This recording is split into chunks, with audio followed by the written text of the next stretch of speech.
কাজটা ঝুঁকিপূর্ণ, তাই গাছের সঙ্গে বেঁধে নিয়েছেন বাঁশ। প্রতিদিন এভাবেই তাল গাছ থেকে রস নামান মোজাম সর্দার। গাছ থেকে সংগ্রহ করা এই রসকে ছেঁকে মহাসড়কের পাশেই বিক্রি করেন তিনি। ঘুরতে এসে দেখি যে এখানে তালের রস বিক্রি হচ্ছে। তো তালের রস যে বিক্রি হচ্ছে এটা আসলে মনে হয় গত কয়েক বছর ধরে এই ট্রেডিশনটা চালু হয়েছে। মোজাম সর্দার জানালেন, দুপুর গড়িয়ে বিকেল হলেই রাস্তার মোড়ে মোড়ে তাল রস নিয়ে বসেন গাছিরা। একসঙ্গে অনেক তাল গাছ দেখতে ও রস খেতে দূর দূরান্ত থেকে আসেন মানুষেরাও। কেউ কেউ বাড়ির জন্য বোতলে ভরে নিয়ে যান সুমিষ্ট তাল রস। আমি এই তালের গাছ লাগাই এবং সুস্বাদু রস বেচি। 90 দিন গাছ লাগাই এবং এই দূর দূরান্ত থেকে লোক আসামঘাট দিঘিতে বেরবা আসে, রসটা খায় এবং রসটা খুব সুস্বাদু রস। খেতলাল আক্কেলপুর রাস্তার দুপাশে শত শত গাছে ঝুলতে দেখা যায় রসের হাড়ি। টাটকা রস নিয়ে সড়কের দুপাশে বসেন গাছিরা। পথে চলাচলরত শত শত পথিক গাড়ি থামিয়ে তৃপ্তি ভরে পান করেন তালের এই রস। এই এলাকার তাল রসের প্রশংসাও করেন তারা।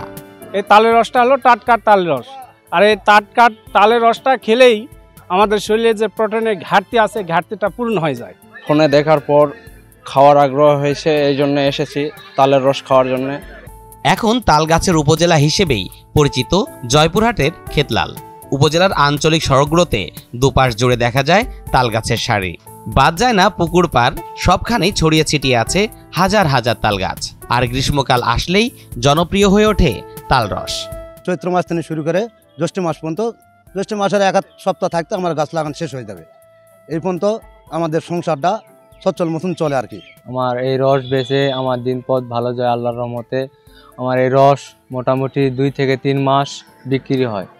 তালের রস খাওয়া নিয়ে আবাসিক medical officer Nahid Nazneen Daisy জানালেন, ফ্রেশ তালের রস খেলে কোনো সমস্যা হয় না, তবে 2 বা 4 দিন রেখে দিলে এটা নেশাদ্রব্যের মধ্যে পড়ে। এছাড়া ডায়াবেটিক্স রোগীদের এই রস এড়িয়ে চলার পরামর্শ দেন তিনি। তালের রসটা যদি ফ্রেশ হয়, এটা যদি যেদিন গাছ থেকে মানে পেরে যেহেতু বিক্রি করে, তো যেদিন পাড়া হয় সেদিন যদি খায় তবে এতে কোনো সমস্যা নেই।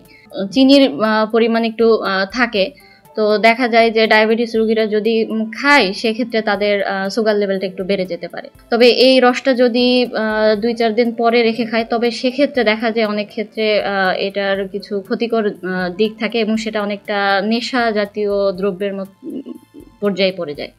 এছাড়া তালের রস থেকে তৈরি তাল মিশ্রি বেশ জনপ্রিয় এলাকায়। সরকারি ও বেসরকারি পৃষ্ঠপোষকতা পেলে এখানকার চাষিরা তাল রস থেকে তৈরি গুড় ও মিশ্রি দেশ বিদেশে রপ্তানি করতে পারবেন।